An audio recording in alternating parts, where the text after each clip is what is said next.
Hey guys, how are we doing? So we're back on another video from Giguk.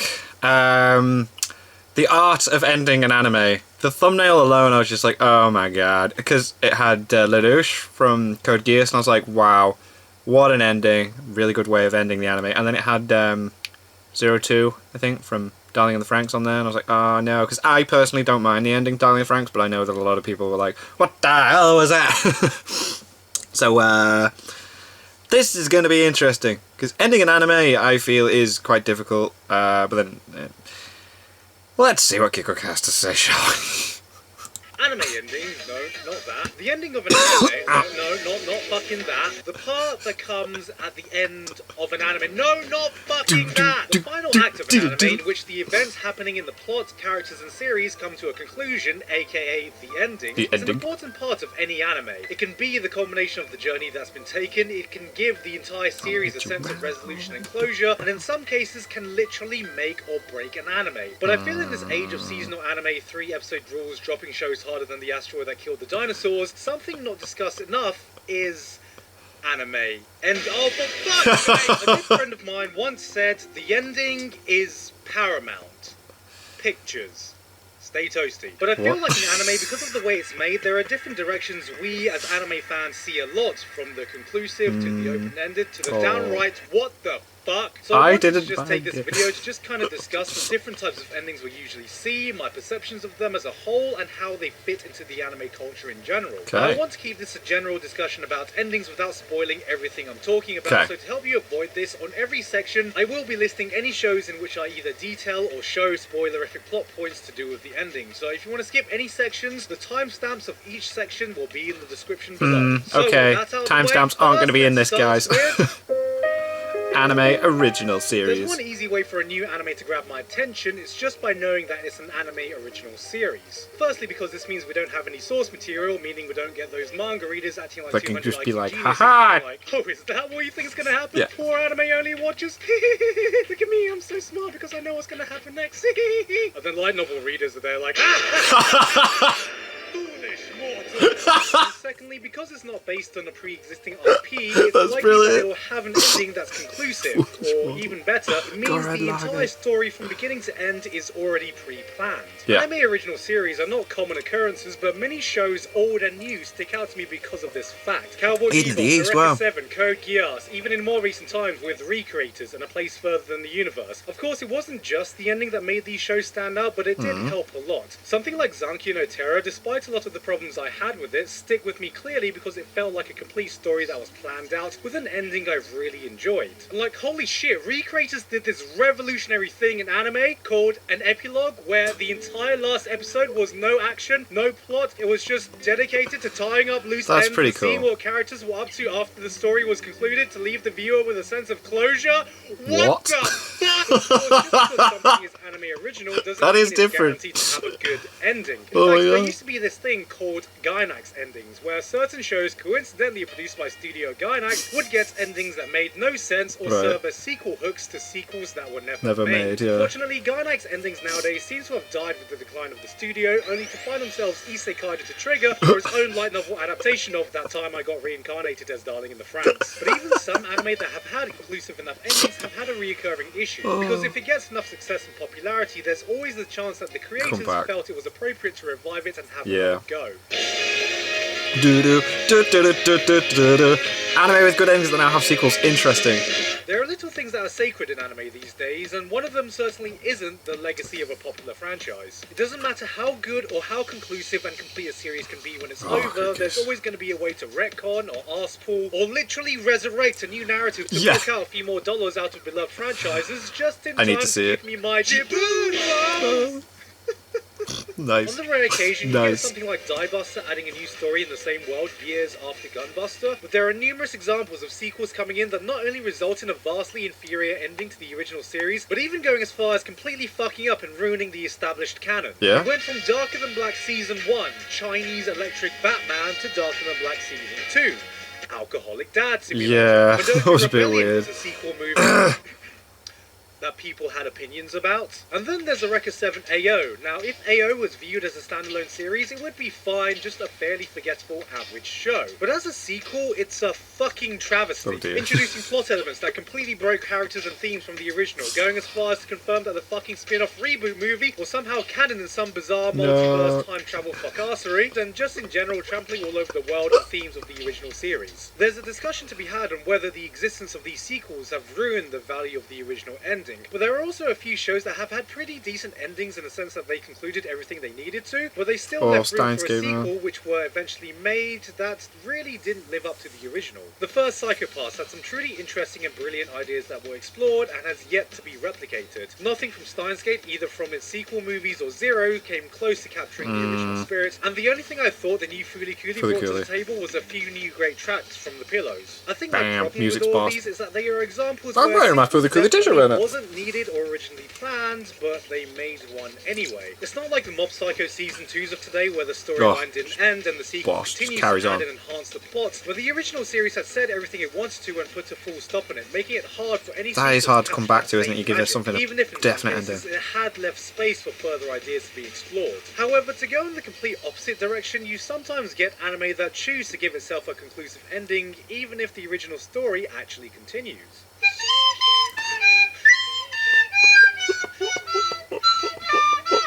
Kind of a lost art nowadays, that follow the source material at the point giving an ending that's more conclusive, either because the source material man, it just went weird, didn't it? Far too long to cover in the episode counts they are given. Now when I say it's a lost art, I mean it kind of dug its own grave, set itself on fire, then jumped in head first. Soul Eater, Claymore, Hellsing, Blue Exorcist, Gantz, Akame ga Kill. While all of these shows had conclusive endings that stopped at the point before the manga had, instead of achieving their purpose of ending the series in a satisfying way, it just made fans want to end themselves. Yeah, Soul Eater, man, first half's so good, and it's like, what are you doing? Tries to go a different direction in order to give an ending that's more conclusive, you miss out on the proper build-up and foreshadowing to make this happen. This is made even more confusing when you get sequel seasons that continue to follow the manga for an anime that's already been given a conclusion. In most cases, you can just pretend the final anime-only arc didn't happen and just continue business as usual. But occasionally, you get something like Tokyo Ghoul Route A, a completely anime-only sequel to Tokyo Ghoul, aka Tokyo Ghoul Season 2. Not to be confused with Tokyo Ghoul Re Season 2, which is the second season to Tokyo Ghoul Re, the sequel season to Tokyo Ghoul, because Tokyo Ghoul Route A, aka Season 2, doesn't follow the manga, so that makes Tokyo Ghoul Re the canon second season of Tokyo Ghoul, except Tokyo Ghoul Re, aka canon second season, doesn't immediately continue the events of Tokyo Ghoul Season 1, I mean, why the fuck would it, right? So instead, it continues on from Tokyo Ghoul. What did they do to you, Tokyo Ghoul? Obviously, which was never fully what did they do? Which makes it really easy to follow. So if you're an anime watcher, it's actually pretty simple. All you need to do is watch Tokyo Ghoul, then read the Tokyo Ghoul manga, then watch the Tokyo Ghoul live action, then comes the Tokyo Ghoul musical, then Tokyo Ghoul Grand Order, makes a Grand Order, and then after you've done all of that, you're finally ready to play Kingdom Hearts 3. In my recollection, the only anime original ending that has been positively received has been the original Fullmetal Alchemist. What made this possible was the fact that since the anime started diverging by the halfway point, it was able to carve out its own narrative and tackle things in a different way, giving much more adequate time to set up its ending, and for its time, people were satisfied considering the original manga was still ongoing. Having said that though, nowadays I get the sense that this ending is looked down upon because we now have Brotherhood, which remakes the entire series to give an ending the majority seem to agree was much better than what we originally got. And this is why I feel you just don't see this kind of ending nowadays. If you diverge from the source material, it's very hard to make something satisfactory, even if you make it conclusive, and fans seemingly would much rather be left hanging than given a conclusion that absolutely sucks dick. And that leads us to our next section, in the technical term we know as...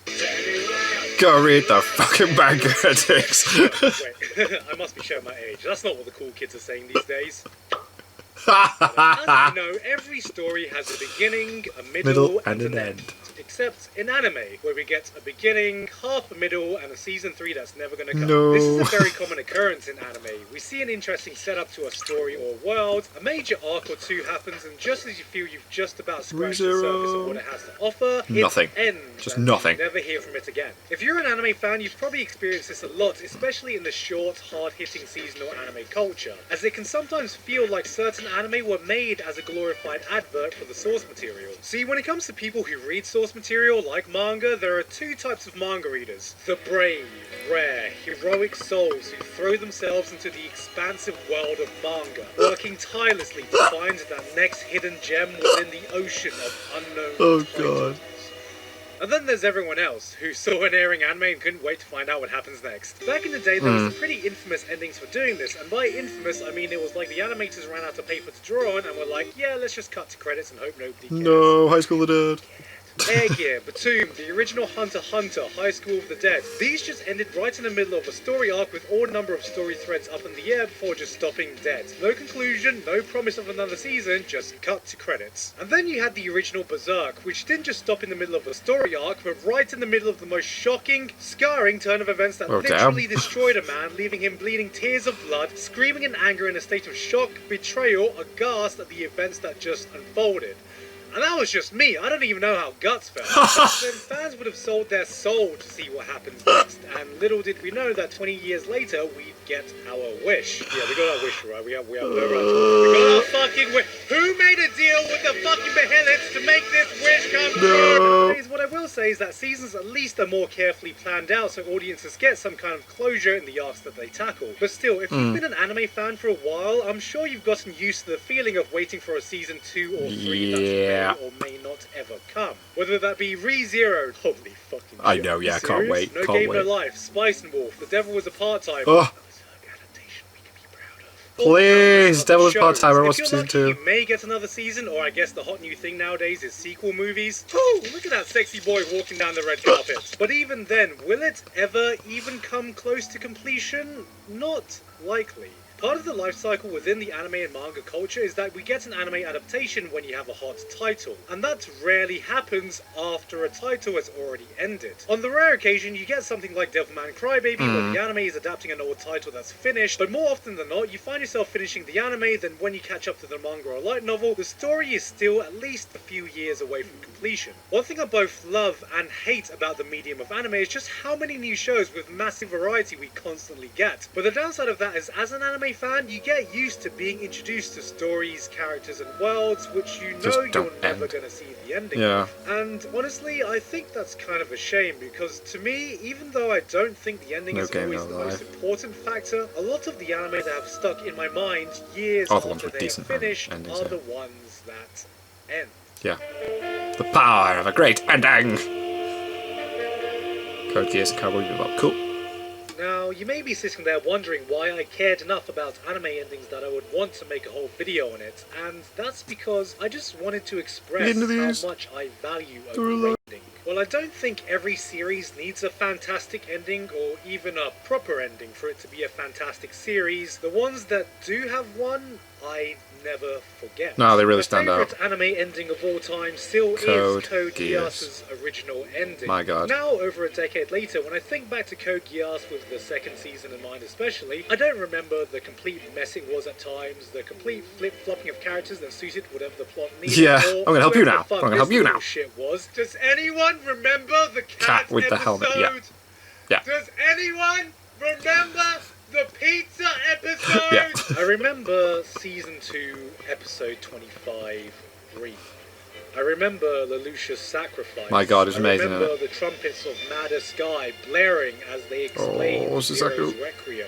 Jaws wide open, goosebumps galore as I realized, holy fuck, everything had a point. Yeah, everything came to this moment. Leading up to this one moment, and feeling a sense of awe, jubilation, sadness, and emptiness all at once as the credits started rolling.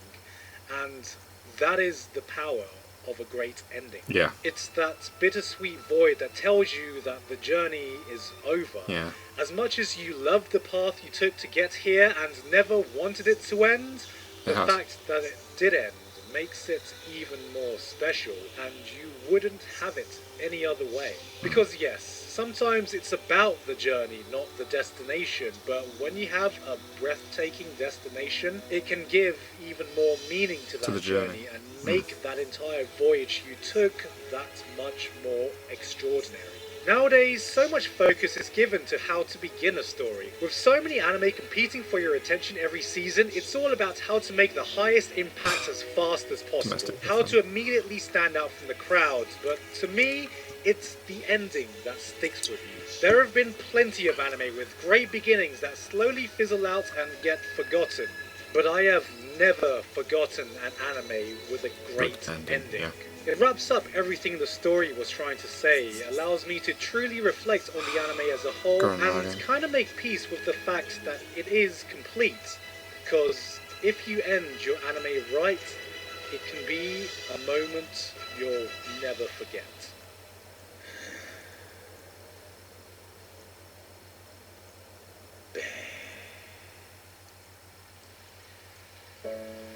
Boss. Hey guys, hope you enjoyed that video. Again, I just wanted to give a quick thanks to Another Eden for making this video possible. If any of what I said has interested you, then please check them out in the link below. Just a quick note, it's not available officially on app stores in Europe at the moment, but they are looking for a full European release soon. And with that said, thank you very much to Elephant, Robert Harper, yeah, Gurren Lagann's ending was just amazing, and everyone else on my Patreon for supporting me this month. Also, I know a lot of you have been asking, but I will be doing another seasonal chart anime stream when I go through all the anime next season. That's going to be next week on Wednesday the 3rd of April at 3 PM Eastern Daylight Time, here on YouTube. I wanted to do it on a weekend, but unfortunately I am not free for any of the weekends coming up, and I wanted to experiment with doing a stream on YouTube, as last time it was on my Twitch, and a lot of people weren't even aware that I had a Twitch. Does that say Sping anime chart stream? It does, doesn't it? Just missed the R out. I've been Giguk, and I'll see you all next time. Sping anime charts. Yeah, anyway. Good video. A little bit emotional at the end there. Oh, excuse me. But yeah. Things with a good ending is just like, boom. Like, when you got that complete story there. It's so annoying when you're like, when are you going to do the rest of it? Especially when you've really enjoyed it. Because it is, that makes it more frustrating, doesn't it? You're like, how did it end? And you never get that ending. But when you got the ending, it feels more... just feels better, you know? But anyway, thank you guys very much for watching. What did you guys think of that? What do you guys think of this? Click like, subscribe if you haven't already. Leave comments down below. Let me know what I should watch and discuss in future videos. And I'll see you guys. It's all you guys next time.